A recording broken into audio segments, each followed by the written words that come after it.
Hi there, and welcome to Marble Halls TV, where unfortunately we lost again in the West Midlands to Aston Villa.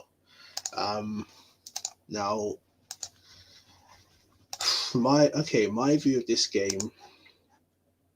You know what? I'm going to differ from what some other people online have said.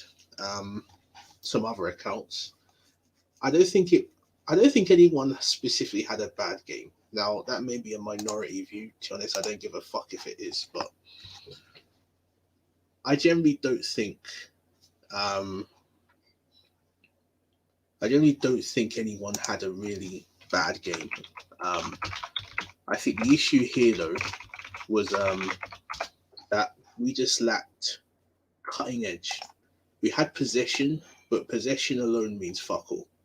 Is what you do with that possession really that is important.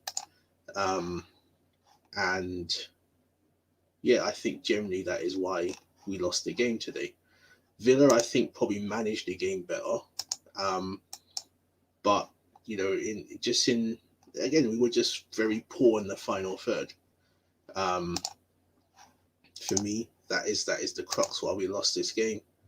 Um, Villa for me didn't have any major chances. I suppose you know what I'll talk about the goal. The goal they scored essentially was it was just poor marking. I changed the picture because I realized I put the wrong picture. I put the one from last year where we lost 1-0. So obviously that should be from literally a few hours ago. Um, but yeah, this game I would say um,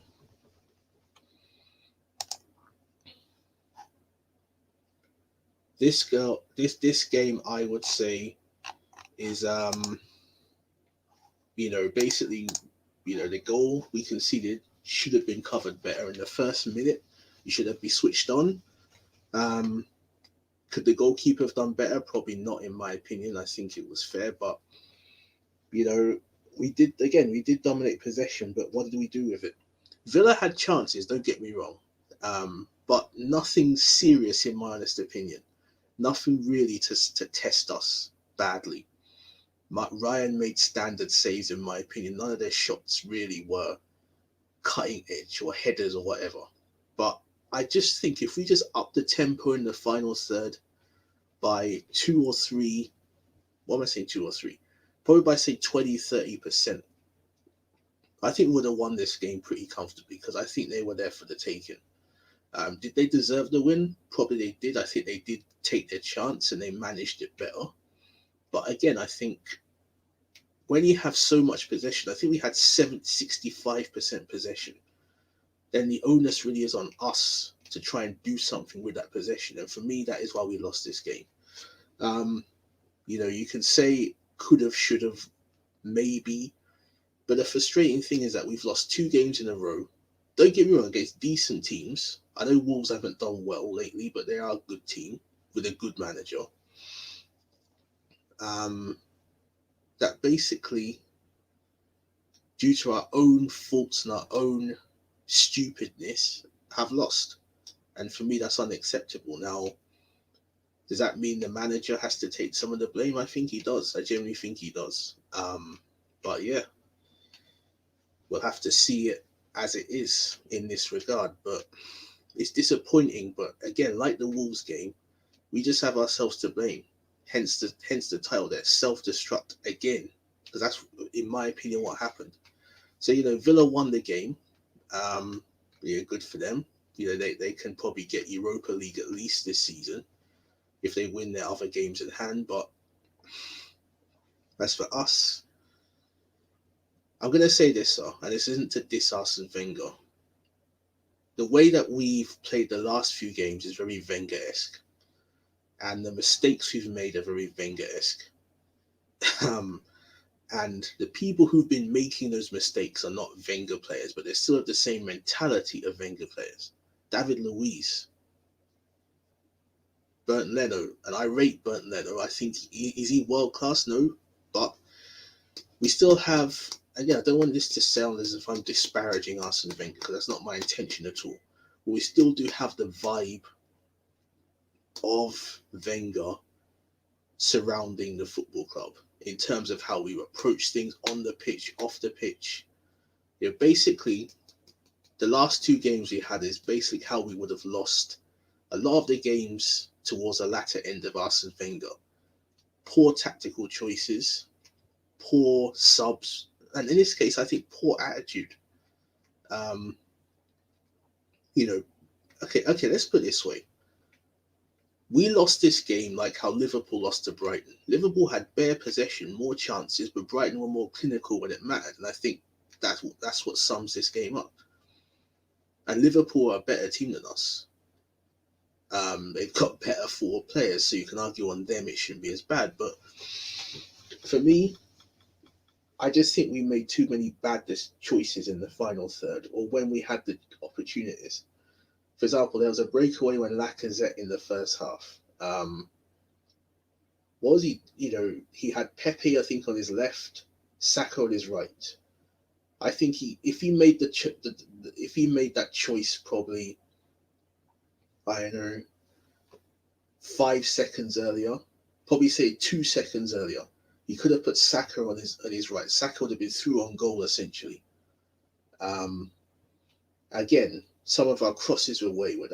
I think again, I'm just rambling and reiterating and repeating myself, but I think it is our failing in the final third because we did dominate possession, we didn't make it count, and for me that is the issue. Our forward players, I think, have to take a lot of the blame. But in my honest opinion, I don't think anyone had a terrible shit game. Villa had chances, yeah, but nothing, in my opinion, that was major that tested us seriously. Because I think overall we had more shots on goal. So, as I say, Villa won the game, but I don't think anyone can say Villa slapped us, but they were more clinical when it mattered, and that's ultimately what counts in any game. So yeah, player ratings then. Matt Ryan, I'll give a 6. I thought he was comfortable. I won't say the goal's his fault, but again, he made some good saves. Nothing. I know the Grealish save, but given the positioning, I think he should be making that save. But yeah, he was all right for his debut. He didn't keep a clean sheet, obviously, but he didn't do anything terribly wrong. So I'd say a 6. Hector Bellerin, 5. Yes, he did get in his side, but he was trying to make things happen going forward. But to be fair, his decision making in the final third wasn't good. To be fair, it wasn't just him, but I don't think he was terrible. 5. Rob Holding, 5. Again, I thought he tried to header. Yes, he did have chances, but they weren't his fault, and they weren't major chances that we were lucky not to concede. Same with Gabriel. He was. I'll say this: Jack Grealish obviously is a top player, right? He's. I know there's Maddison around, there's Phil Foden, but for me, Grealish is better than both of them. Probably not by much of a distance, but I would say he's the best. But I know Grealish had a couple shots, but he wasn't outstanding. He wasn't like ripping us apart. So, as I say, defensively, I thought we were okay. We didn't, most of the chances we conceded were standard, and they weren't terribly fucking us up, if that makes sense. So, no, I'm going to give all the defenders 5 because I thought, yes, we lost the game, but I thought during the course of the 90 minutes, nothing major happened. So yeah, Partey, Xhaka, I'll give a 4 each. I thought both were trying to compete, both were trying to get the ball forward. They did. Actually, no, I'll give a 5 to both. I thought they weren't rubbish, but they were okay. And to be fair, I think Xhaka, I said this before, but I think Xhaka's combativeness is melding well with Partey's. So yeah, I'll give a 5 for both. Now the forwards, Lacazette, I'll give 5. He didn't have many clear-cut chances, but he was working hard. He was dropping deep, contributing. Yeah, I know as a striker his job, but remember, Laka's more of a false 9, and as a more technical player, who's good on the ball, who's physically strong, dropping deep and trying to link up is what is part of his strength as a striker. So I'll give him a 5. Saka, I wouldn't say he was shit, but again, some of his crossing was a bit wayward and final balls. I have to give him a 5 because I think it's unfair to say he was shit, but he wasn't outstanding. Um, Pepe, I'm going to give a 6. He's trying to make things happen, but again, his decision making, his pace wasn't really utilized, in terms of final balls and crosses and shit, wasn't utilized as it could have been. But I like Pepe. Pepe's doing well lately because I think he is not just hogging the wing, he is getting more involved. And his pace and his trickery can cause a lot of problems. And he was trying to make things happen, so I'll give him a 6. So I think that's all. Oh, yes, Smith Rowe. Again, I think his final ball and decision making wasn't the best. I'll give him a 4, to be honest. As for the subs, Aubameyang, look, our captain or striker, still my favourite player, incidentally. I'll give him. To be fair, he didn't do much. I know he was playing up top and he was isolated, but he wasn't working their defence. I have to give my man probably a 2 because I thought he was not effective. Odegaard, to be fair, he was trying to make things happen. He had a couple of shots. I'll give him a 6. I thought it was an impressive. I don't say debut. It's not his debut, but yeah, it's not his debut. But yeah, I thought, some of his through balls were kind of good. So I'll give him a 6. Who else came on? Oh yes, Willian. Now Willian's been cussed a lot, and I think to some extent it is people's biases towards him. And don't get me wrong, he's not excelled at Arsenal. And I think at Chelsea, yes, obviously won a lot with them, but I think he was more stood out because he contributed in terms of their attacks, helped Hazard, helped Costa, um, helped Giroud towards the latter part of his tenure there, Pulisic and them man there. And yeah, I think he was trying to make things happen, but again, not very effectual. So I'll give him a 3. And Arteta, the lineup was good. I think it was a fair lineup. But the team lacked energy. Personally, I would not have taken Lacazette off.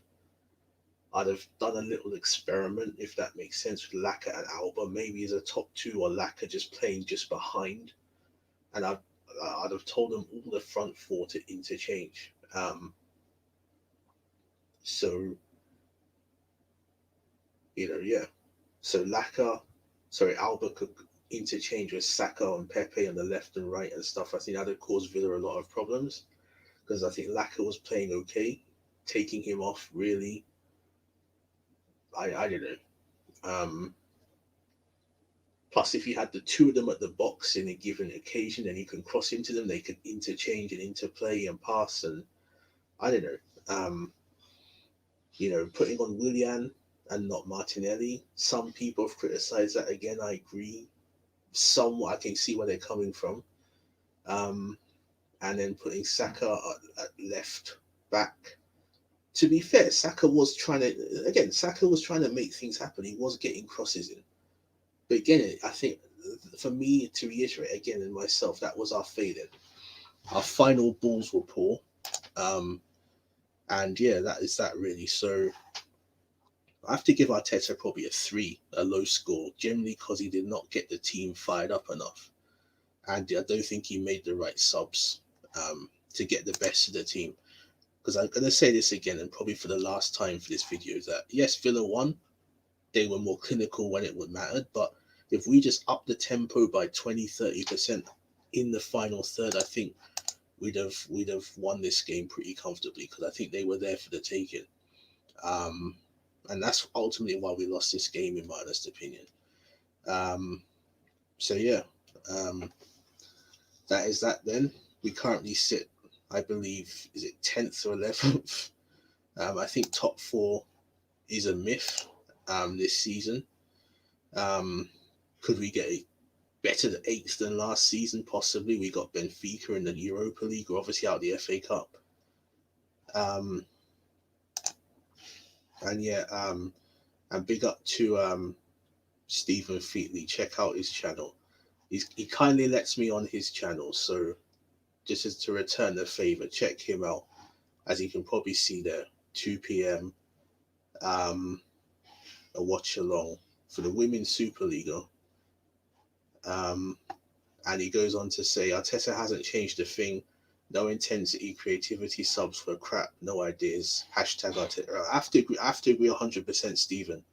Um, yeah, again, there was no intensity, no. Yeah, you're 100% right. I've said the same thing in this vid. Subs are rubbish, no ideas, and yeah, I think the manager's out of his depth and he does have to go. So thanks a lot, and check out Stephen at S Featley TV, as you can see there. So yeah, um, I'm going to uh, I'm gonna stop now because I can't be well. I think I've covered everything that needs to be covered. So yeah, thanks a lot, everybody, and yeah, I'll see you.